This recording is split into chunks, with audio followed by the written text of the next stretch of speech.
abalungi abatugoberera ne leero tukomyewo ne programu yaffe emboozi tebankadde. Tulese mwami Banda Kabaalo, mwamutegeera mumumanyi. Mwami Kabaalo buuza kuba tugoberera. Abatugoberera abatuwuliriza mwenna mbalamusizza nnyo. Yes, amanya Banda Joshua Kabaalo muzze mulaako ku videos ezimu ku mikutu egy'enjawulo ne ku mulundi guno tukomyewo ne video endala. Bannange nze nsiba mbagamba nti we mutali tetuyina maanyi. Naye ate ne Museveni akyogerako nange onjagala nkwetaaga naye nange neetaaga munnange so kakani wadde tubeetaaga naye nammwe mutwetaaga. Kituufu. Video yasembayo kukola ssebo abantu yabanyumira batuwa comments ez'enjawulo naye abasinga baali basiima. Leero bansabye nkubuuze nti Munnayuganda alina kukola ki okuyitamu abeereko nga ggwe?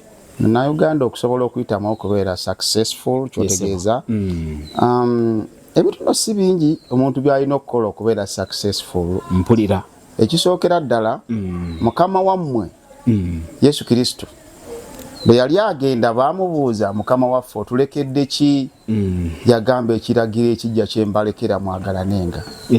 Si kye yabagamba mu Bayibuli si bwe kigamba Bayibuli bwe bagamba bwe yagamba ekiragiro kyembalekera mukole eki baagalanenga. Naye empalana zizizza Bannayuganda emabega ne kugwa Yesu zaaliwo maama nnyabo ate baakomerera waakyo batezaaliwo baba mulyamu enkwe baaliwo nga busemuju kasemuju ndowooza ke kaabagamba awe sensonda mu munoonyaawo semuju teyaliwo semuju yaliwo kasemuju kadda gwakubiri kaaliwo enkwe ziri mu kasajja ako ke kaamuwaayo ne Yesu Kristo. So Bannayuganda enkwe obutaagalana enge esusse tulina okukendeeza ekintu ekyo. Munnayuganda akola atya abeere nga gwe? Okubeera nga nze kola kyokola olwanyisa ebivaamu. Video zange muzze muziraba nti nze Kabaalo sifaayo ku kintu kyenkola olwaleero naye nnwanyisa kivaamu. Ekikajjo kyo bwe mbanga nkirabye wali ng'enjala ennuma nkimanya nenkirya toba mubbi nonkwata nombuuza ekikajjo kyange omanyi kyaki ng'enjala ebadde ennuma. Awo si mbooko. Kola kyokola olwanyisa ekikola ki mbooko. Embooko tazigumira ng'enjala ofe enjala ng'ekikajjo weekiri ojja bakuba embooko ng'ekikajjo okikoze eki olidde bw'oba osobola okukinnyonnyolera lwaki okiridde. Tolya kyafujjo kirye bw'oba ddala okyetaaga ne munno asobola okugamba bambi enjala ebadde emuluma kale genda naye toddangamu otyo. So kola kyokola olwanyisa ekivaamu. Era ne bannasayansi bakola ebintu bingi nnyo nga amanyi kyakola oluusi kyabulabe naye alwanyisa ekivaamu ekyo kyakola. Empulira kati obagambye empalana bewala empalana. Kirala ki Munnayuganda kyakola ayitemu okuyitamu si kwangu?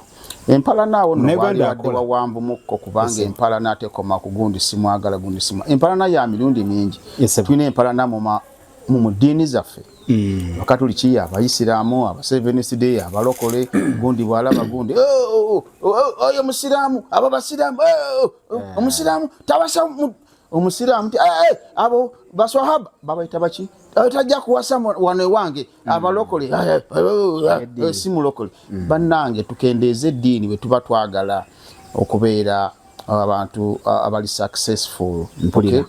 Maama w'abaana musiraamu ndi Mukatoliki sikinako buzibu newaabwe tebaninaako buzibu era ndowooza bwe bugagga buno bwe tulina. Bannange nze nnyina ssente nnyingi lwakuba saagala kweraga.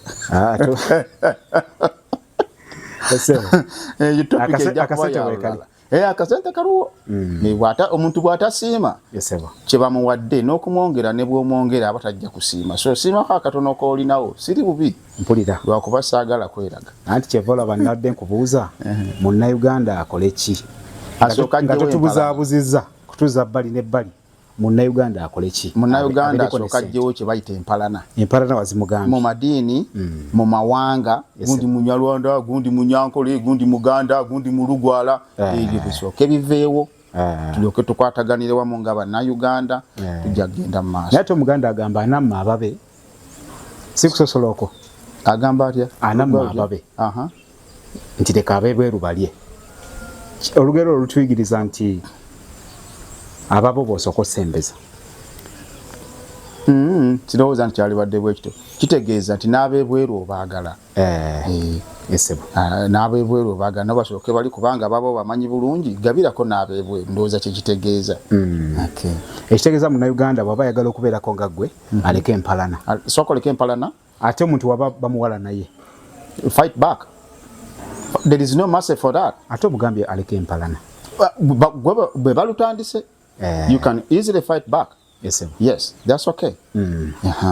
Ekitegeeza bw'aleka empalana aleke ebyokusosola akendeze ne ku ddiini bannange teri kintu kisudde bannayuganda abafirika teri kintu kituzizza mabega nga ddiini buli onooyogerako nti eddiini kisiraani kabaalu alabye katonda agenda kumwakya omuliro ogutazikira bannange eddiini ezizza abafirika emabega eddiini abafirika emabega eddiini mugikendeeze bannange naddala abalokole mutijja ebitaliyo buli kasente kofunye kimu kya 10 nange omusumba yantumye ekimu eky'ekumi wewe wacha wewe anti sente balina ziwa omukisa baziwa omukisa aziza bwaziwa omukisa azikudize nze ndazitwala wa katonda amanyiye ekkuba erigendayo okay tamanyiyo mukendeeze eddiini naddala abalokole mutijja ebisusse kati mwami Kabaluka nkubuuza yes omwana wo alina eddiini bakatoliki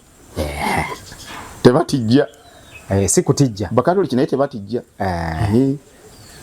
okutijja kyekibi mutijje nga mulekamu omwana wo singa agamba ajagala beera mu faatha singa abatatijja agende mu bufaaza naye bw'atijja ebisusse tagendayo ate bwagamba ajagala beera mulokole bwe mbeera nkwana omukazi mubuuza ebintu bibiri ekisooka weddira ki nze nakito nze nakayiza nze nani bw'oba weddirangeye toddamu kundabawo siriwo kwata liryo nange nkwate lyange weddirangeye gwe neddirangeye muzzukulu wa Kasujja ekibuuzo ekyokubiri kyembuuza omuwala oli wa ddiini ki sikwata balokole bibwo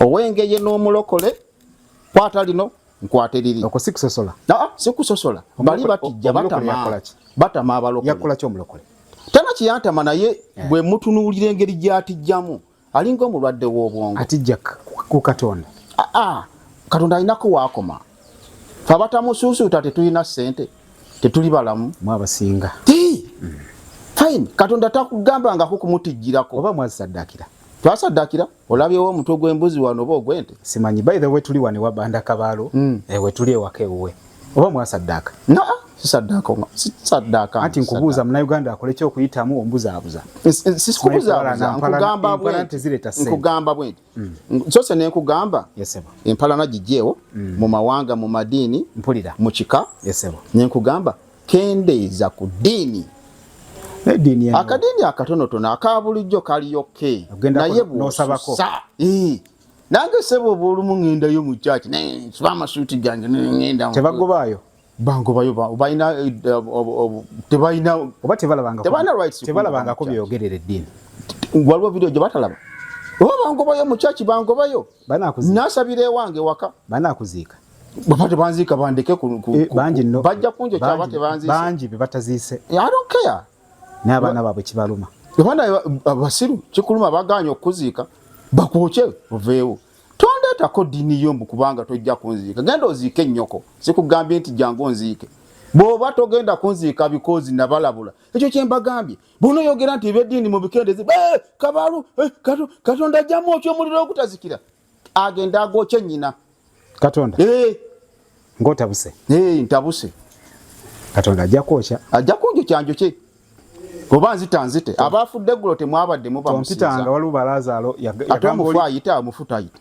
yagenda mu ggulu omugagga eyamma Lazaalo emmere yakola atya yagenda mu ggulu n'amugamba Lazaalo ng'amulengera geyene eri wano nga eggulu liri wali omugagga n'agamba Lazaalo mpa ku mazzi n'amugamba waliwo oluwonko olunene wakati wange naawe akati kyenkubuuza baali balamu tompitanga Katonda singa yali nga buli bagamba buli kimu akisobola yali batutte n'emibiri gyabwe tugamba Katonda wa kitalo yabatwala mu ggulu n'emibiri gyabwe bamala kufa ebyo abafiira mu ggulu totubuulira abayogera eby'omu ggulu togendangayo kudda otabuse sikutabuka njogera mazima Katonda kyagenda okukola bisigaleeyo n'ebyokunsi bibeere ku ojja kutya Katonda kyagenda okukola obanzi okufa kyo kisembayo okuba ekibi abaafudde eggulo temwabadde bamusinza nanti bagenze mu ggulu eryawa wacha wewe kweyagala kweyagala we watali bakazi watali mwenge teri bakazi tuyugire kiggwe bwe waba eggulu erisinga ensi why don't you go today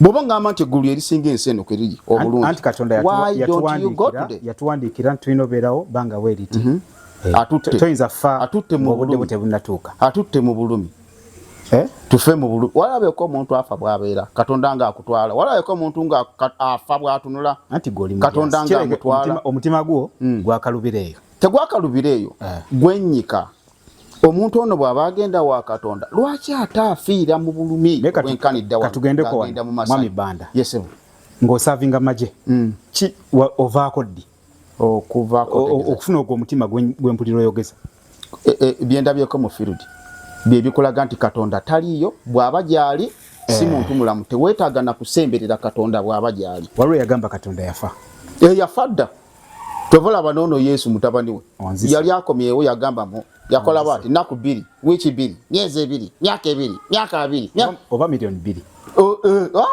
miliyoni 2 ngaziwangala luddawa yafa tayinza gundi ani Gashumba yagamba Yesu bamukomerera misumaali gye gyali tunane nyukiri mwami Gashumba mutumire katwagala nnyo mwami Gashumba Frank nkutumidde nnyo mukubira kasimu ne tunyumyamu awo omanyi weeyo waffe Masaka ninasomera bambi mwami Gashumba nange nkwagala nnyo webale nnyo obubaka bwo butuuka batuyita emboozi tebankadde webale kutwagala obadde okyayogera ssebo kukyakato tubadde kyali ku experience yo eyakujjako omutima gw'okufuuka ejjinja abantu okubonaabona ennyo bannange bw'oba oyagala okumanya nti Katonda taliiyo gendako mu battlefield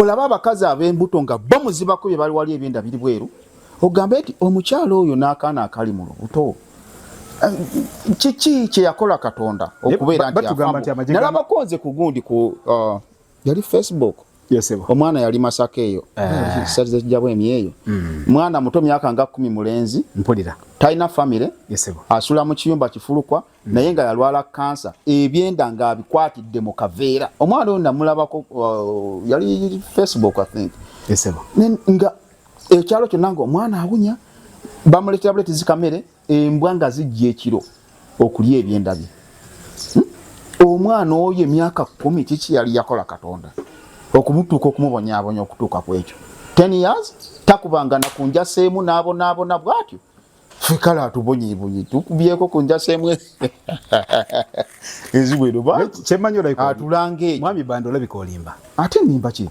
singa tomanyi Katonda singa toyamba abantu Katonda mumanyi nnyo naye gweoyamba abantu lwaki oyamba abantu ng'ate Katonda omwevuma si mwevuma naye sina bukakafu nti nteekeddwa okumwegayirira ampa eki si ggwe naye bali boyambye mbayamba lwa mutima mulungi mutabani we bwe yali agenda yabagamba kiragiro kyembalekedde mukole eki mwagalanenga nkolako obusobodde ng'obw'omuntu anti muggwe mwewalabira Katonda nowalabira Katonda era bweyamba omuntu n'akulaba nti omuyambi nakunyumbizako story waliwo omuvubuka enjala yagwa ku kyalo busitole bwange bwentera okukola enjala bwegwa ne balya buli kintu nekiggwayo omuvubuka nakeera ku makya nga alina ennyingo y'ekikajja egi bagita mpango empango y'ekikajja n'agamba ebikajjo mbiridde biweddewo kino kyekisemba kankiri empola ntambule ngende neesule n'atambula ng'alya n'atambula bw'atuuka ku cliff olubalama yeesule mu nnyanja afe teyeesuulayo omanyi lwaki yatunula emabega nga waliwo omusajja omulala omukadde muzeeyi yenna akogosa aweddeyo ajjaalya mu byabadde mu bukutono byazaalyamu kitegeeza ensi gwe bw'ogiraba si bweri oyinza okulaba nga ggwe Katonda atakuyamba naye ate mu ggwe nga tomanyi Katonda asobola oyitaawo ate era ebitabo byammwe bigamba waliwo atamukkiririzaamu Yesu ng'amubonyaabonya ate oluvannyuma n'abeera omu ku bayigirizwa be abamuli ku lusegere kati nze nange sina buzibu bwonna singa nfuna obukakafu nange bwe aba alaba nga muwakanya Katonda andeetera obukakafu tanzita obukakafu yenze bwechi gwe faze kalungu mu kigo gwani jenvudde singa si Katonda singa siri wonze ng'omuntu abafudde ggulo Katonda yabakola bambadde bamukola nange ngenda fa lwaki tofa lwaleero Katonda kyalina kyankozesa abafudde ggulo ebyabyo byabadde biweddeyo ebirabika muleke nammwe kwesiriwaza kisusi mumwagaleko ekimala temututijjirako na Katonda temututijjirako na Katonda mpulira mumwagaleko ekimala Katonda oyo tumuveeko ate nze kankubulireyo n'ekirala singa nkuwa siringi 1,000 ku buli muntu mu Bayibuli ayogerwako eyafa olwa Katonda nga buli muntu nkuwa siringi 1,000 osobola okubeera omugagga okusinga Elon Musk nkugireyo ezimu ku topics mu Bayibuli nkubulire wanawa tugende waawo nako bwe nawandiiseeko wano ojeyo bwino ajeyo bwino si byange muwalana Katonda omuyinako empala simuwalana naye abamutijjisa akikolaani ojja kiraba nkubuuzizza abaafudde eggulo babadde bamukola ki nze bwe naafa nja kufa ne bw'oba omwagala ofa naye oba tomwagala ofa lwaki gw'omwogerera onjogerera Katonda muleke akole byayagala njogerera abantu baddemu amagezi tebaddamu kututijjirako na Katonda kisusse nze kabaka nze w'obuyinza ng'ow'ekitiibwa ate muto ebitumuyitaani wewe nammwe eddiini ebafuze wizifia mukendezeeko ku kutya kususse nze Katonda mwagala nze simwagala nnyo tana kyannyamba omazama miima kiki kyannyamba nkubuulira wano Genesis 7 God sends the floods to kill everyone amataba negatta buli muntu bantu bameka abaafa Katonda mutemu is a killer nkuweyo ekyokubiri Samuel 15 God ordered to slaughter abantu ebaita Amalekites I don't know how to say that word and all children killing all kids in Egypt abwana obuto ne babutta ng'enkumi ne bana abantu ebayitanga simanyi Amalek or whatever the fuck they are called ne bafa abameka abantu obwana obuto obutalina musango ne babutta killing them babies mwana wa mwaka gumu because mulenzi bamutte ani yalagira si Katonda nkyakuwa ekirala Numbers 21 Katonda agamba atya he sends venomous snakes emisota egy'obutwa okutta abantu okay tugende musomewo awo Numbers 21 mugende ku Genesis 19 wagamba batya God destroys Sodom and Gomorrah ebibuga bibiri Etiana yali Kampala yali mutuufu kutya ekibali bakola okimanyi ekyokusiyaga Museveni singa agamba nti abatampagira kambatte omanyi kyabaakoze abakuwagira n'abatakuwagira babeerewo okay kitegedde awo tetulwawo nnyo coexistence okay abo abaafa nabo bonna nga bakuwadde 10,000 who said those people to be killed si Katonda he killed them naye akyuka n'atunulayo obutunuzi omuliro nga gwaka Katonda bwaba yabatonda n'abatta musango weguliwa yabatonda yabatta banyumirwa oba yabatta mu bulumi yabeebuuzaako nti bannange mbatte tugende oba tetugenda kwenkubuzi Katonda si yakutonda bwagamba olwaliro nti nkutwala yogera mazima ogamba nti yesebo oba nedda yogera si yakutonda ate osirise yogera mazima nze sinagenda antwala akola ki antwala gwe era kyovola tojja genda mu ggulu kubanga olimba toyogedde mazima yesebo nze era bwali bantwala bwanakyemalira bwe bulinzija kuno naye saagala kuvaawo wano ayinza otukuba laddu agitukube bw'aba asobola si kati nga wendi ale bannange mutya bulala mutya nnyo Katonda muleke sijja muleka kankwongereyo wano bwe tugenda mu Exodus 14 God tells Pharaoh to go against Israel to kill them all in the sea.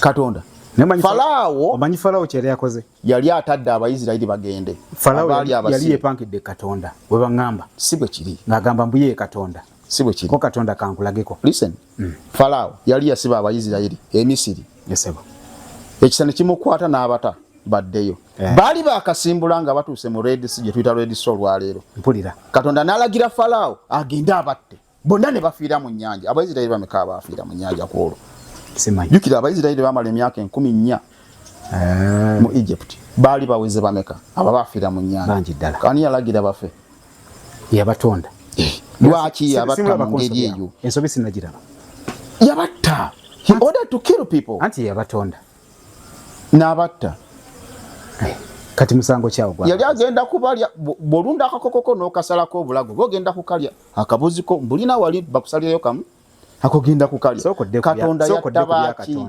katonda akoze eki talina kyankoze naye njagala mutegeere kimuyita katonda ate njagala njababuzayo nga mmaliriza wano maliriza katonda mugende kompola katonda gwe mulowooza nti muntu mulungi muntu mulamu mumugende kompola si munnammwe tewedde gwe nze wanzi gwanzi gwe nze ngenda okusooka omanyi abantu abakafa mu famire yange nga bonna baali bakatuliki bonna baali bamusinza basaba sapule jajja nambasa yafudde weddirange jangi yes jajja nambasa twamuzise kosa ggulo wali erukere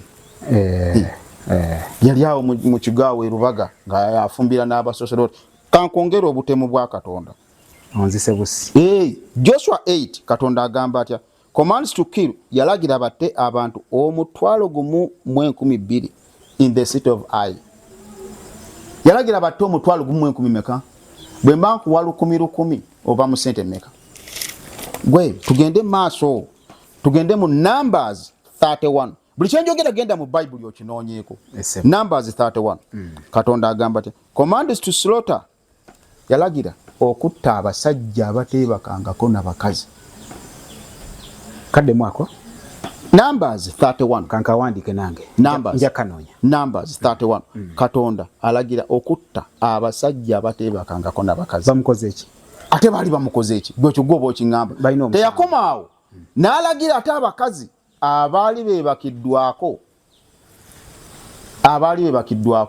babatte nabo omusajja ateebakangako omukazi bamutte omukazi yeebakangako n'omusajja bamutte n'alagira abawala abateebakangako n'abasajja abayisirayiri babatwale okitegedde so abawala bokka abateebakangako n'abasajja be bokka abaawona n'abasajja abaali beebakako otegeera ddi katonda lwayogedde oba bantu beboogera bitabo bino ebintu mbijja mu bayibuli tosobola kuwakana kintu nga tokimanyi bino ebintu byenjogera mbikubamu ekituli kubanga mbimanyi era nsoma bayibuli nze buli lunaku bayibuli ey'ekitiibwa y'ekitiibwa wete wegamba sigiwakanya nnyo naye njikubamu ebituli era mugigende kompola nja kasomaako Numbers 31 tugende ku Judges 7 and 8 wagamba batya katonda alagira Gideon n'abasajja be 300 okutta abantu 12,000 Gideon n'abasajja be 300 Gideon and his 300 men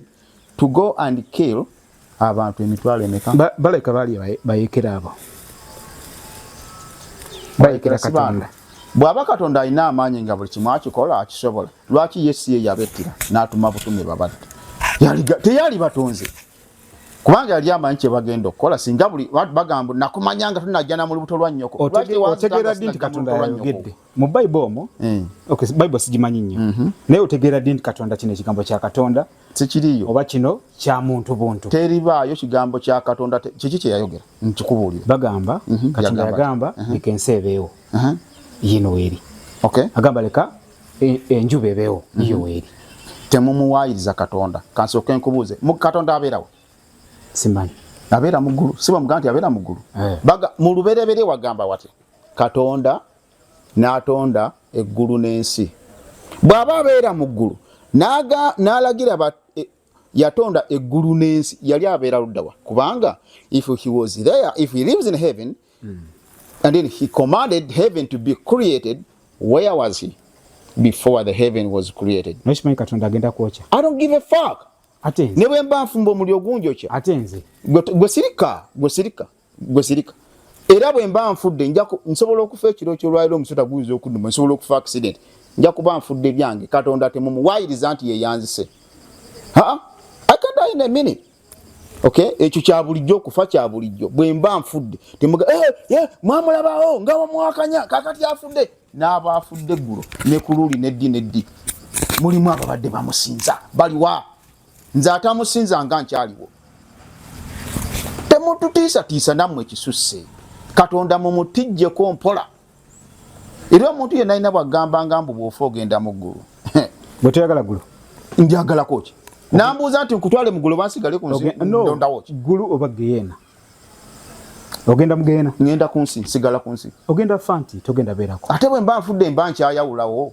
gwe omufu wali omubuuzizzaako nti tukuwa emmere n'agamba nti mumpa akatogo aba takyayogera atakyayogera kati abambuuza biki nga nnafadde omubiri guvunda essuubi lyeyongera bullshit the hope is done it's over I don't give a fuck twakomye ku namba ki Judges 7 katonda yagira Gideon n'abasajja 3 batta abantu omutwalo gumu 2 tugende ku 2 Kings katonda asindika bears biringa empologoma biringa engo bears biringa mazike bears like a lion bagaita dubu mu Luganda za hali dubu okutta abantu 42 amalu soma wao Kings 2 katonda yalagira dubu lita abantu nga mwe biri mu Bible mo toina simu kebera ku simu olabe bye nkugamba batebiri katonda alagira okutta God is a killer katonda simu esembereza mumwesembereze nekyo kyampangaza n'okumpangaza kuba simu esembereza kankongereyo Numbers 16 katonda yayawulamu ensi bagamba mu katonda yayawulamu ensi God split the earth killed 3 men with their families 3 men with their families basajja basatu ne family zaabwe musango kigwa Numbers 16 ati musango kigwa bakoza sejjukira nnyo misango katonda bakoze musango yabatonda kutta ati yabatonda yateesa nabo nti mbatto bannindeko ate mu kubatonda era nakyemalira alina gwe yabuuza nti ntonda bw'aba teyatubuuza mu kututonda kati tutegeera atubuuze kabaalu nkutwale amanye ansa yange mugambo giro ninda ntakubuuza atwala butwazi nga bw'ayagala ontwala wa ndeka abakazi e Uganda wacha wewe bakazi bebakumazeemu sibamazeemu naye ng'omusajja nvuuke embula kalevu okujjako ng'olina ekikyamu naye oba olina ekikyamu bakazi nyama mwenge kati katonda bw'abatta bonna bw'abatta nagamba nti bebakuwaga kati abakazi n'abatta n'abamalawo bebakuwaze abankoze bubi okaba kaweddemu okay tugende ku Numbers tukyali ku Numbers era number 16 va ku 16 wetandikira mpaka wesembayo katonda yasindika plague kyekiki mu Luganda ebigenge obulwadde obwo nga bolaba corona bwe yajja okay natta ekirwadde kyatta abantu emitwalo 14 nenga walireko ku muntu w'ekigenge sinza kukyawula n'enjovu kale kitwale kyekimu nawe ebigenge emikono gituuka ne gikutuukako be bateeka emiti yana wali ngadda mu ebusuubiza waliwo ekigundi ab'ebigenge babatwalanga okay yasindika ebigenge ne bitta abantu omutwalo gumu 147 katonda yasindika ebigenge mu Bayibuli sitaani yali asindisa ekyo mbulirayo omuntu omusitaani gwe yatta mu Bayibuli gweyogerako taliyo totakula na mutwe taliyo katonda ye mutemu namba emu tugende waddako Judges 16 gwe saba musabe nze sijja musaba sina bukakafu nti anetaaga sina bukakafu nti yeetaaga essaala yange omuntu atonde eggulu n'ensi essaala yange emugasa why temugasa essaala yange teina makulu gyali kubanga yantonda yammanyanga sinagenda mu lubuto lwa maama wange kati kye kira kyennyongerako tombuulira ggwe Judges 16 katonda agamba Samson to kill himself with a lot of Palestinians yette na beba fight suit mu Bible tugende ku Exodus 32 Exodus 32 katonda agamba cha agamba Leviticus I don't know how to say that word Leviticus to kill his brothers friends and neighbors agamba Levi okutta baganda be ne bakwano be ne baneiba be bamulitaano oyo katonda goyagala okusinza buli lunaku wewe katonda wange yatwagala bw'obeera muliraana wono simanyi levisi biki ebyo oba ofiiridde ki oba tofiiridde bwereere nze kati tombuulira tugende ku Samuel 16 mpulira First Samuel 16 yes sir katonda yaleeta laddu netta abantu 7 omanye kyabatisa to look yalagira laddu etta abantu 7 olw'okutunula in the ark of the Lord. Ark tukiyita tutya mu Luganda? Ark ekigambo ekyo nali nkimanyi mu Bible y'Oluganda. Ekyombo oba Ark of the Lord. Okay. Yalinga nsawo. Ensawo okutunula mu nsawo ya Katonda nga kya Katonda. Okay, ekyo ekintu ekyo kye baali basula. Batabani ba Levi abo. Omanye abantu bameka abaafa? 500,000 people died. Yalagira 7 bafe. 500,000 people died. Why? Where? Tugende ku Samuel 2nd. 2 Samuel 24. 2 Samuel 24. Katonda atta abantu emitwalo 7. Katonda atta abantu emitwalo 7 because David yabala abasajja abateebakangako n'abakazi. Ozeeyo nga sinze Bible yeddayo wano wabinyumiriza ebyo. Ozeeyo wennyini ku luno lwali lwa David luno lulala kuba verses zanjawulo. Natta abasajja 7. Mitwalo 7. Simanyi lwaki yabata naye yali mutuufu okutta abasajja abateebakangako n'abakazi. Katonda njagala ntwale mu nze ntandika mangu okukwata ekigo nali oba mu P6 wentandikira. Goli mwononefu? Siri mwononefu, ndi active. Ate ndi mwononefu ki? Katonda uliriza. Yali kabakani Solomon yalina abakazi 777.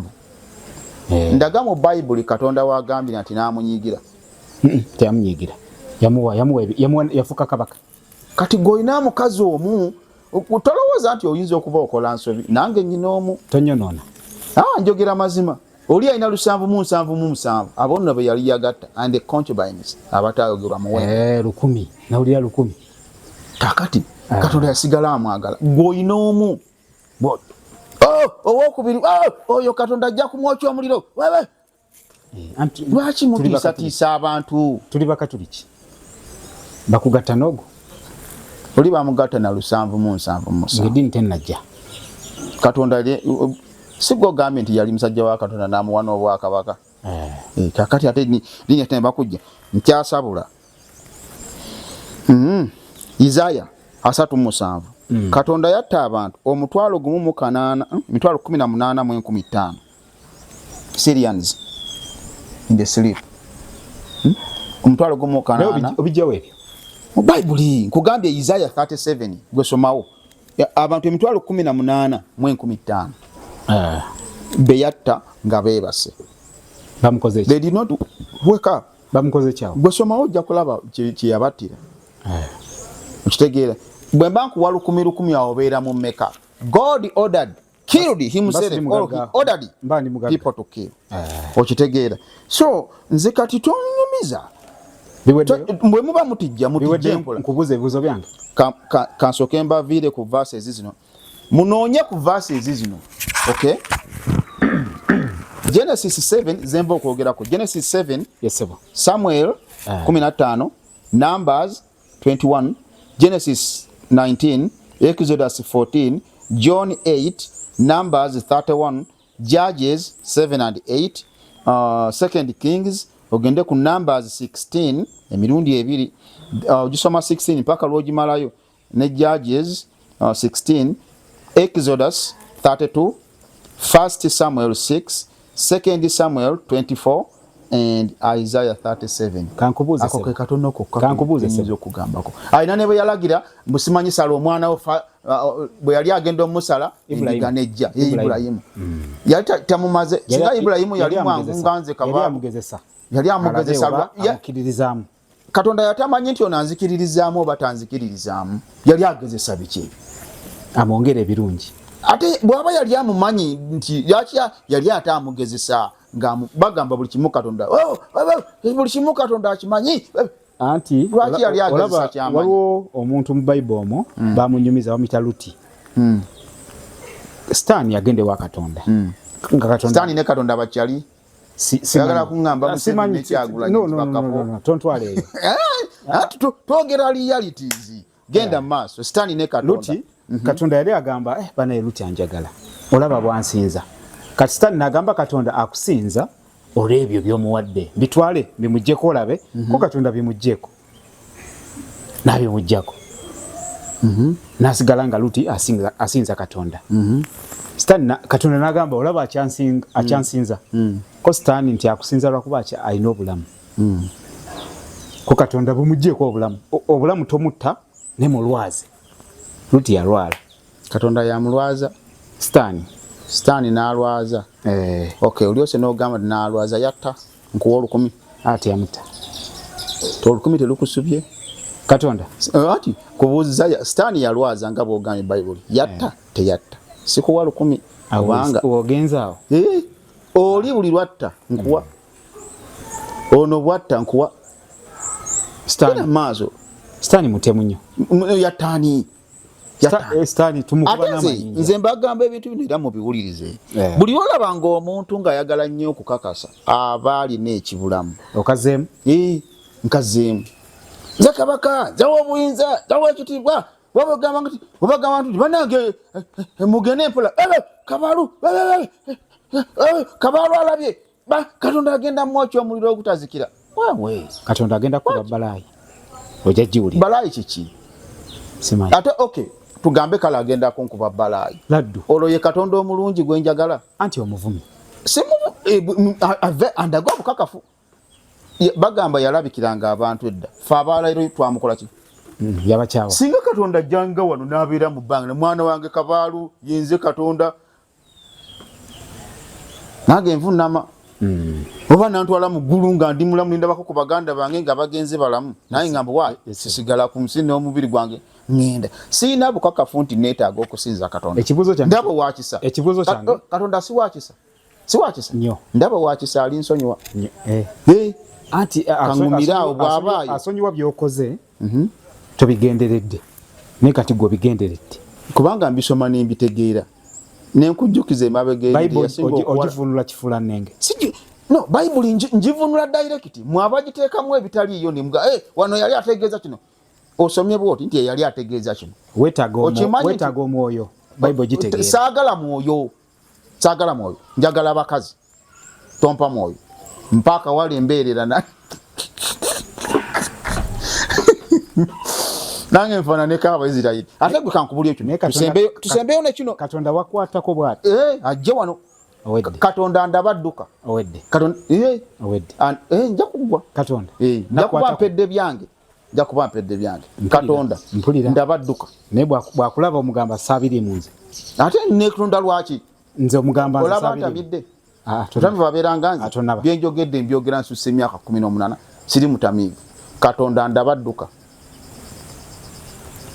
ankubulireyo wano bagamba kabaka wa Isirayiri baali ba Irani Irani yakuba Isirayiri emizinga Isirayiri neddiza Irani Isirayiri netuuka okugamba Amerika bannanga Abamerika mujje mutuyambe tewabiwulirako ne balyoka simanyi balina nuclear gwe bakolawo mu lusozi Abamerika mujje mutuyambe Amerika netwala ennyonyi how many 7 sabiwulira za nnyonyi 7 Katonda bank busters ne bakuba ne batole ebbomu za bank busters ne bakuba Iran we yalyokolera nuclear mu nsozi Israel negamba Amerika mutuyambe lwaki Katonda yayitirayo Katonda yayitirawo ye yali akola yali yebase yali kunja se lwaki si yajja n'abayamba Katonda simanyi lwaki si basaba Katonda abwe ne basaba mu Amerika ebinamwe temutubuliranga bya kisirusiru bali kusabye waliwo I think Prime Minister mu West Africa eyo yagenda n'alwala obulwadde nga ali bubi mpulira mulokole alina amachache ezimangi I think Ghana somewhere in West Africa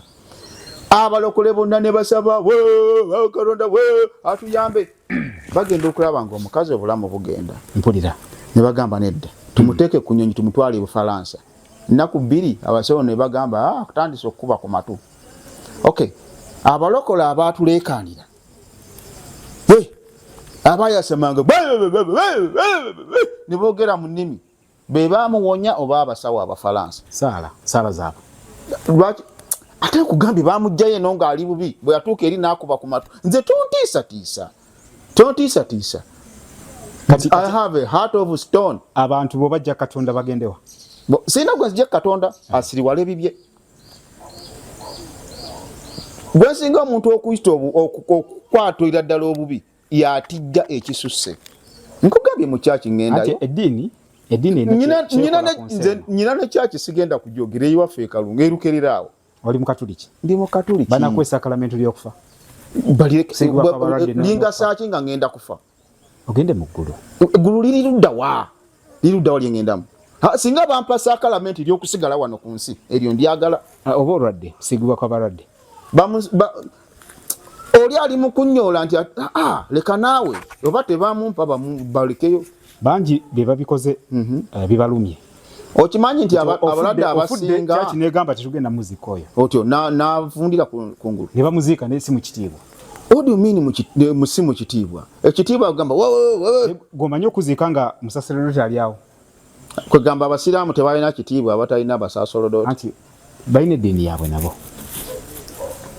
Ebintu ebimu nammwe mubirekeemu muddeeko engulu. Muddeeko engulu. Temutijja kisusse. Ate omanyi omuntu omugezi ye muntu gwe babuulidde ekyo n'agamba ako nno mbadde sikamanyi. Oyo yaba omugezi. N'ebino Kabalwa muvumye banange Kabalwa alabye agenda mu muliro ogutazikira. Katonda tebamuddamu. Olaba ne kabaka wano alina abawabuzi be. Anti Katonda kabaka wa ku nsi ne Katonda ali mu ggulu yatutonda. Wamaanyi talina bano simanyi baperesona be alina bamalayika se bamuwabula nabo baki bwaba yemalirira batuma atuma baki nga asobola okugera buli kintu ne kibeerawo instantly kitegeeza naye teyemalirira ako nange saakategeera lwaki atuma nga asobola okwetuukira Ssaabasajja yajja n'agamba nti bannange kati kusimba miti teyeetuukira Katonda lwaki tatuuka n'atugamba sina nsonga yonna lwaki Katonda muwakanya naye sina bukakafu nti tana kiyankola naye sina ndabula abatuleekaanira ekisusse bengezaako okubuusa bannange mubuuke babuuke kintu kye bayita Katonda bakigendeko mpola. Okimanyi nti mu mawanga g'Abawalabu I don't know which country mu Bawalabu eyo mpulira okukwata ne Bayibuli ng'ogamba mbu Yesu Kristo kukusalako mutwe. Nani yawandiika Bayibuli eyo? Si Katonda. Katonda yali asomye kopi wanu Katonda. Simanyi. Aleka bimanyi Katonda. Kyembadde nkyakugamba nti okimanyi mu Bawalabu eyo waliyo ensinga okukwatako ne Bayibuli. Ekibonerezo ekisooka kusalako mutwe. Ekibonerezo ekyokubiri basalako gwe ne mukazi wo omutwe. Batemu abo. Anti oyogedde ekigambo Yesu Kristo. Amerika yakwonoona. No. Kangambe nti yanzibula amaaso. By the way, okimanyi nti Amerika yemu ku nsi ezisinza churches ennyingi. Nze tewali yannyonoona nze byensoma mu kitabo mu Bayibuli bye bimbuusa n'endaba nti wano waliwo ekitagatta. Waliwo ekitagatta. So Bayibuli mugigendeko mpola. Amaanyi gampedde. Otandise okudda engulu? Amaanyi gampedde. Ate gakuwedde gatya? Katonda kakwatako. Nange ndeka naawe. Katonda ate ali awo ebyo biringa ng'e Rwanda mboyogera ku Kagame oba muli mu kunywa kacaayi no Kagame bonna nga bavaho nga bakulekawo. Why do you rule by fear? Why? Simanyi. Bwe bukulembeze bwo bulungi era bwe ojja kubalabaawo ku gundi oyo simanyi yeetaaga Katonda ajja muteekeko omukono ogw'amaanyi. Naye Katonda ffe tatufugira mu kutya. Atufugira mu kutya ati mwe mugamba agenda kwokya omuliro Kabaalu bajja mwokya omuliro ogutazikira. Nga gwe zookola wano. Nze nkola nsobi wano. Okumuvuma. Simuvumye. Anti okumwogerera. Ndabula abantu mbabuusa. Kati bave Katonda bagendewa. Sibagambye nti bamuveeko. Bamugendeko mpola. Katonda. Tabaagala. Bamuggyeko nnyo. Katonda bamuggyeko nnyo abakolere ki? Bamugendeko mpola. Katonda abamwagala bamugendeko mpola. Si wa kitalo nnyo nga mmwe bwe mulowooza. Katonda. Si wa kitalo. Katonda. Si wa kitalo. Nkiddemu ogwo okulala. Katonda. Linnya leetibwe Bwakabaka we bujje. Waawe. Wacha wewe. Mukama nansonyiwa ebigambo si. Nze byogedde Kabaalu. Ya Banda Kabaalu. Banda Kabaalu nze byogedde. Si byenenya abakuttemu abategeddemu kye mutegeddemu. Ne bwe wanaabayo omuntu omu agamba nti naye Kabaalu mutuufu. Okusinzira ebiwandiike si byange bino ebyawandiikibwa. okusinziira mu byawandiikibwa. Omune bwana abomu n'agamba naye wamma Kabaalo wano waliwo omusome simanyi omusome bamuyita Loni alina kyaki waggulu awo mulabi nga nzije sente omanyiza alina oli omusumba omusumba alina bamugagga yagiramu helikopita simanyi oba yali basidde biki yagiramu helikopita ne keeki ye nayo negiramu helikopita endiga zireeta ekimu kya 10 omusumba alina beera mugagga ekitiibwa kya Katonda kimulabikeko. Lwaki obugagga bwe tebubeera mu ggulu? Lwaki obeera mu ggulu? Buli alina sente afuuke musumba. Nze nyina ntono nange nkyankere ku Bayibuli. Nze nakugambye nyina sente nyingi lwakubasaagala n'ebigambo byebyo ebigambo byebyo. Waliwo wano omusumba yaani ono munyankole oba munyankole oba muki omupya musumba yaani oyo mulabanga ku TikTok yaani oyo sirimanyi oyo ajja kgenda mu ggulu ayogera ebigambo ebyetaaga okuwulira so si ebigambo ajja kutwala mu ggulu si byayo yaani oyo oba munyankole Lwamushana oyo ajja kgenda mu ggulu tatijja na Katonda gwababuulirira nkubuleyo mulayinza okgenda mu ggulu tekikwewuunyisanga maama Fiina nga atudde ku gwaddiyo gwa Katonda kitaawe ndayira gwe omanye ebirungi maama Fiina bya omusamize tagenda mu ggulu. Kankubuulireyo muli ayo kontinenti emu Abawalabu Katonda we bamuyita batya? Allah. Basiraamu Abawalabu mpulira ba Asians aba Japani aba China aba Hindi baina gundi Buddha Buddha Gautama era basinza ngeri yaabwe. Abazungu Abagereki aba Faransa aba Germany aba Italy be baleta eddiini ya Yesu Kristo wesinga okujjako na ate n'Abayisirayiri tebakkiriza mu Yesu awe bakatuliki okitegeera mu Afrika fenga Abafirika eddiini yaffe yeeruwa mbulira Abawalabu balina eyaabwe eri mu Bawalabu ba Asians balina eyaabwe ng'aba Asians anti jagambye ey'aba Buddha simanyi Buddha biki yaffe sigimanyi yaffe yeeruwa gwe tomanyi togimanyi gwe naawe oli ng'olabye toli Muganda ndi Muganda toli Munauganda toli Mufirika Abafirika tulina eddiini eyaffe ey'abannansi eriweeyo ey'obuwangwa kusamira si samira naye nsobola okugamba nti agenda Katonda bw'abanja okya lwakwogera ekyo agenda agokye nnyina. Katonda talina nnyina. I don't give a fuck. Agokye kitabani kye kino Yesu Kristo. Ate nze singa naliwo nga Yesu bamukuba nange nandikubye. Togenda Singa naliwo nga Yesu bamukuba nze nange nandikubye. Tokuba oyo olukuba ki nga bakoze ki byayogera bamutira ki to the point nti bamukomera ku musalaba ne babuuza ku lunaku lwa Easter tuteekaani ku basatu kwaliko gundi ani yali balaba yali mubbi yali mukwasi w'abakazi ne bali nabo bali bakwasi b'abakazi abagamba batebalaba abalabo nane bagamba batebalaba ne Yesu ono baba bonna bali bakwasi b'abakazi lwaki bo tebabakwata naye abantu bateeko balaba Yesu akomerere ne babuuza ekibira tumukole ki ne bagamba akomererwe emyaka 12 bo bali bamuwala na Yesu bali bamuwala nti lwampisa zembi abantu ne bagamba akomererwe ku musalaba nga terino waliwo ge babuuza yali oba Peter omukazi Bible egamba omukazi n'asonga mu Peter walugalo n'amugamba nono naye abadde n'omukama simumanyi n'agamba mukazi gonnanga ki oyo gongamba simulabanga nako naye ng'ate yabadde ku muyigirizwa we yatyamba okwo anti Yesu bamukuba emyaka 12 oli yabeera naye right man we yagamba onanga ki simulabanga nako namwegaana awo emyaka 12 osiba otuleka Yesu anyambye ankoledde ebirungi n'atenda tokola tulabe sente bwe zinajja mu nsawo yo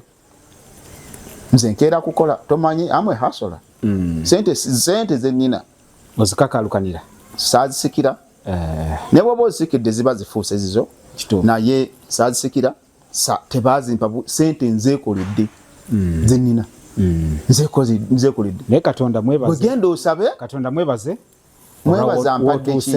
mwebaza mpadde ki yansasula akolamu ekyala Katonda singa oliwa singa ndi luddawa abamusinza bwe bansinga obugagga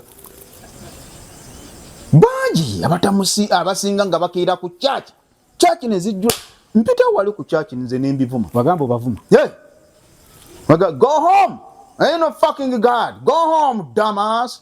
God delusional. They are God. What don't about the God delusion? Abunyumiza. They are delusional. They are delusional. What do you mean? Chimenye wecho. Gwe ngoti annyo omuliro. Chimenyewo. Lwaki otya nnyo omuliro? Lwaki otya nnyo omuliro? Ate era gujja kwokya. Oba omwagala ye bw'oliba ofudde enjawulo ki? Waliwo mu Bayibuli weegambira nti kola kyokola ng'okyali wano kubanga bw'olimala okufa tewalibeerawo kirala. Kabaka weddemu. Mpulira. Kati nze nfa ku njaseemu ampeeko nga nkyali wano. Katonda. Ne kankubuuze. Ku nsi kuno kiki otunuulira n'ogamba nti Katonda yatonda? Bakazi. Mukazi omulungi. Katonda teyatonda?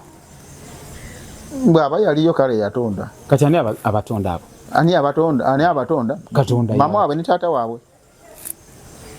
Letayo ekirala. Katonda abeera mu kitanda nga abakubira engalo maama ne taata bazaale omwana. Atontwala yeeyo. Anti nkubuuza gwonga muddamu tokaayanya. Gwe ddamu buzibu. Katonda yatonda Adamu ne Eva.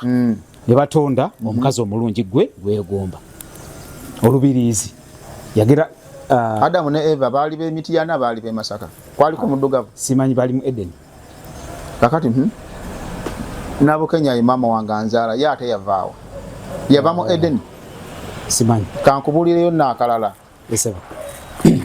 Katonda yagoba Adamu ne Eva mu Edeni kubanga baalya ekibala ekireeta amagezi. Apple. Bwe baali ekibala ekireeta ne batandika okutegeera. I don't know. That's what the Bible says. Ne bali ekibala ekibaleetera okutegeera. Katonda n'abagoba mu lusuku n'abakolimira. Njagala ombuulire. Bagamba omusota gwe gaba bagule ki? Omuntu bw'agamba kola kino ofuuka omugezi. Oli najja n'agamba ogezi wadde si kyakwagala. Kankubonereze. Kumwembi tell me. Katonda yababonereza kubeera nti bagezi wadde. Yali atwagala kubeera nga tuli basirusiru bagwagwa nga kasemuju. Ne Katonda bw'atyo bwe yagamba. Kyobola bakasemuju Katonda bw'atyo bwe yagamba. Bakasirusiru. Katonda bw'atyo bwe yagamba. Nti mugezi wadde mbakyaye. Bayibuli gwe tosoma Bayibuli. Nange nkusinga kabaalu. Si bwe gamba. Gwe mbuulya weegamba. Nange simanyi naye siisuubira nti egamba bw'eti. Nkubuulidde gwe genda osome mu lubereberye. Adamu ne Eva baali ekibala ekireeta amagezi. They ate from the tree of wisdom. Katonda n'abaga mugenda ffa. Naffe ensonga lwaki tufa. Because they ate from the tree of wisdom. Nagisomako nga ndi because they ate from the tree of wisdom. Sitaani gye yabagamba temulya. Bo ne bagamba Katonda. Sitaani najja wamma mulye. Ne balya. Ne batandika okugeziwala. Kankubuuze. Numuyaye najja n'abakyankalanya. Kankubuuze. Tusalewo. Sitaani wabeera wano ne Katonda wano. Ogenda saidi ki? Wa Sitaani. Muli Sitaani kibi kye yali akoze kimu. Amanyi gampe. Tulaba nti naawe tomanyiiyo n'ekimu. Sitaani muntu mubi nnyo. Nti mubi. Kiki kye yali akoze ekyogamba nti kino kibi? Nkunnyonnyole waawo. Nkulaze wano nekugamba nti singa buli muntu eyattibwa ku lwa Katonda nkuwa siringi 10,000 osobola okubeera omugagga okusinga Elon Musk. Buli ayo Sitaani mu Bayibuli webagambira nti yatta. Sitaani oyo. Sitaani oba yatta abantu nesijjukira. Anti nnyonnyolawo. Simanyi wona. Jayo ebitabo wano. Sitaani mubi nnyo. Bwatyo bwayogerwako. Bwatyo bwayogerwa. Oyinza okuŋŋamba nti babuuza Museveni Kyagulanyi mulungi yagamba ababera mu ndongo babera mu njaga. Museveni kirungi kyanze okwogera ku Kyagulanyi. Tell me.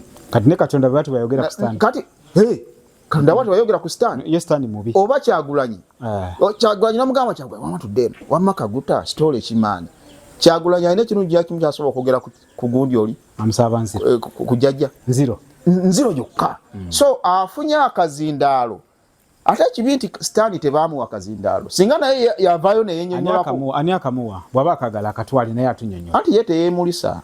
Anti mubi. Si mubi, teyeemulisa bwemulisa. Kati gwa musangawa. Bitabo ebiwandiike. Mwe musoma. Kyogamba wagira Sitaani. Sinza kumuwagira naye. Sinza kumuwagira. Kakutuddemu ako. Kantuddemu sinza gamba nti muwagira kulw'ebikolo bye. Tavaayo avaayo yerwaneko tulabe. Osanga tunaamuwagira. Sitaani muntu mubi nnyo. Mubi nnyo yakola ki? Era tugamba Sitaani mulinnyirire. no mulinyirira mwono gabalimi agasoto omubisi gwenjuki omubiti gwama simanya amabidde muzo mfumbo mwenge bigere mugamalira kulinyirira sani oyo ayino kubwa paka kumubulizayo nasanga ekikazi mu takisi awo nga nzira Kampala olwatuka banange mukama afa yebale yabukeseza ha nenkisitukiramu naye no cyane cyate kigendeka China Bible nakibuza bwakedde abafudde eggulo temwabadde bamusinza ekikazi anko okunkuba Bible mugogo demoni ino kinkuba Bible ngeno ku ekikazi nga kyatandise okunkwasa olonna abali mu takisi batuwamu obugalo munaye ngeno kwa ekikazi nja kikubira bwerere ningambo wa takisi sibanvemu Diamond ye kinga Diamond ino bwe navaamu kigamba Katonda onyambye Diamond jingo sima Diamond ojimponyeza kakati abali mu motoka bo bagenda bafaseko ngenda kutwalewa omusumbani akusabire omusumba ani mukwano gwange wewe wacha wewe no musumba mukwano gwange tontwala bo wosi wange Pastor Kigandi tontwala bugenda agenda kumpa amazzi nziye nkuyire genda ogayire nnyo mama wakyaliyo jali genda ogayire nnyo kotoganyi Taina Diamond osanga ja kujangale ngakusamulize fajja nedda sibu era bino ebirala abafazi abajja tugesema ng'abakatuliki byabuwangwa byabukatuliki naye tojja kuŋŋamba nti ogenda kutwala mu ggulu nga naawe okyali ku nsi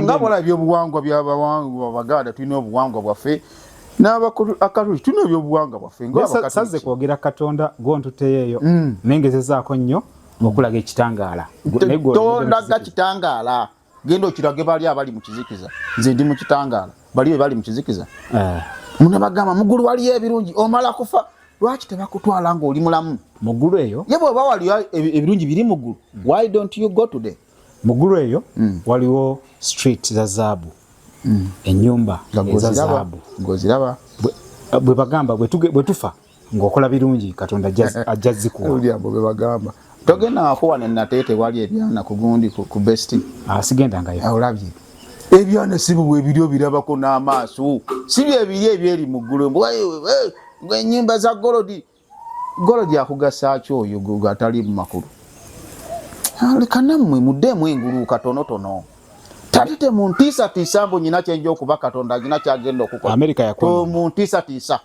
linda laddu ejje wano eddakiika eno njirabe si kati nga ndi ku kamera obujulizi Katonda alina obudde bwe obuvulizi ate lwaki ninza ankubire wano nga laddu nga kamera alinda wenenye obuyinza bwe busaasana alinda wenenye ogambe Katonda sijja kwenenya sina kyenjogedde nga ntamidde sijja kwenenya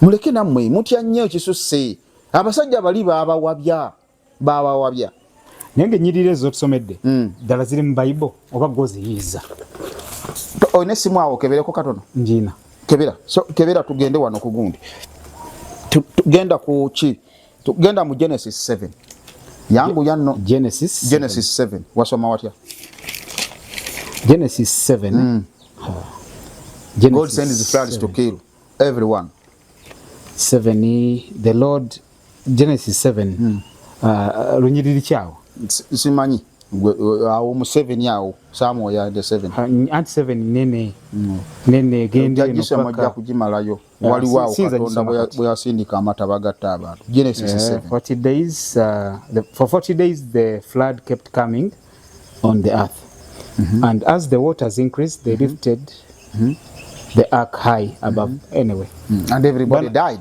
atagenda mu lyato nakola ki bana agisoma ero ngambye ati nimba that's one example bayonona nasalawo abatte gobera lekyana kyonga kiryawo kiralo okituga butuzi anti gobera na kimu ne Katonda alina abantu billion atake okay siganyo ba abatta nga bwayagala lwaki attira abantu mu bulumi gwe walayoko omuntu afa gwe people have died in my hands okitegeera no one not two in my hands okay omuntu afa bubi afa mu bulumi okay wabera agenda wa Katonda afa mirembe singa okufa kunyuma nga bonobera n'ekyana you know muri kunja semu you know okay bufa bwotyo okay that's understandable naye oli akutwala toyagala akutta mu bulumi noga ne bamukutali ageze mu ggulu amunonye nze ndeka wano Katonda ndeka sina jendaga ndeka wano boba wakuntwala twala butwazi bintu byo naye nze sikiriza kugenda tomorrow because nachemalira ate nakola ki no sina chemalira ajje tuteese nti Kabaalu nkulekeo bankutwale oba sina chemalira Katonda tenkana nawe temwenkana yasalawo atudde waggulu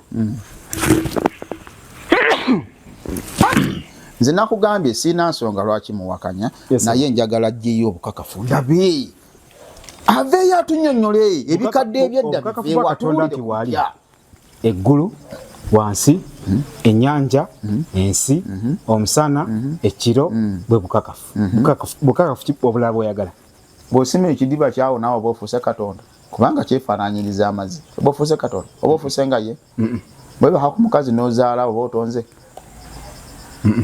oba ofuuse Katonda simanyi kakati ebyo ebimu temutubuulira nammwe mudde engulu muleke okutya omuliro ojja kubawulira yeetaaga simanyi baita batya yeetaaga Katonda simanyi kukola ki mwami Kabaalu oli musamize nedda amazima ga Katonda mu ggulu siri musamize yingira mu nju awo listen yingira mu nju wano onoonye wadde akabugo kamu lwaki otugoba wesize eki sina kye neesize I'm just a human I have a stone-hearted boy inside me here that's it I don't even have a soul to myself, so don't fuck with me.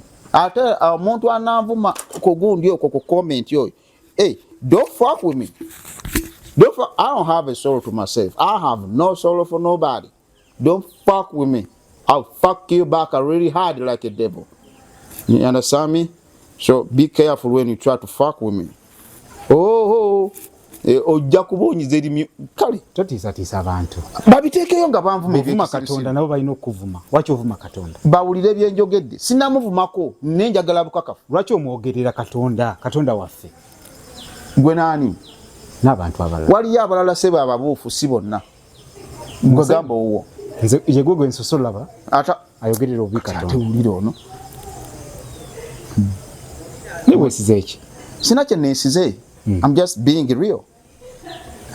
Katonda kankuleke abantu bano Katonda wakwatirako bwati ajje si muntu tagenda kujja ayinza osindika amataba negajja negakuyiira lwaki si yennyini yajja kati gwoli mutono mu kitiibwa kyekyo ekyawaggulu eyo ajjire nga jiridde Kabaalu tolaba nti ate naawe oba omungoma omusiza wansi nnyo Katonda bw'aba ajje nga jiridde Kabaalu tolaba nga naawe omusiza wansi video tegenda kweyongerayo nnyo Katonda mpulira nga atiddemu mutima guli kunkuba bwe batyo bwe babatiisatiisa bwe naabeerawo enkya n'ewiiki ejja ate nabagambye bwe nfa eddakiika yonna nsobola okufa anybody can die okubatandisa video eno nearly 10,000 people have died already. This is like an hour and a half. Abantu abasukka mu mutwalo bafudde video eno temulimu babadde bamusinza babafaza tebalimu bageze mu ggulu wa manyi bagamba tofaayo kiriwo kati lwaki sifaayo mu ggulu kati nga gwe bw'ofa ogenderawo mu geena nze Kabaalu omuliro ogutazikira okay bwembange bagamba wakisa bwaba wakisa nsonyiwe Katonda tasonyiwa naddala ng'okikoze sima mugamba nti wakisa Katonda wakisa bwaba wakisa anansonyiwa anti gwe bw'atabe wakisa anantwala mu geena gw'obigenderedde sina bukakafu aveeyo atukakasa byomwogeredde ensobi z'okoze ozigenderedde zigenderedde naye njagala bukakafu aveeyo omwenenyeza ekiro nga tonebaka ogamba Katonda nsonyiwa nsonyiraawo nze Kabaalu nze ajja kusonyiwa nfukamire nkola ntya nga tonebaka mukama gwe wantonda omanyi omutima gwange yantonda ddi naye nsonyiiraawo nze ndikyereeta maama Nabukenya ne taata Kalule bebandeeta ku nsi kuno tombuzaabuza nti Katonda tabirimu owedde ananga ki video eno katugikomye wano Katonda aveeyo andaga obukakafu sina nsonga yonna lwaki simusinza naye sina bukakafu Katonda sina bukakafu buliwo ese sibulina kale bannanga batugoberedde abalaba video yaffe okutuuka wano etukomye oyo abadde mwami Banda Kabaalu si bigambo byange nze Katonda mwagala era musinza mubeere bulungi mweraba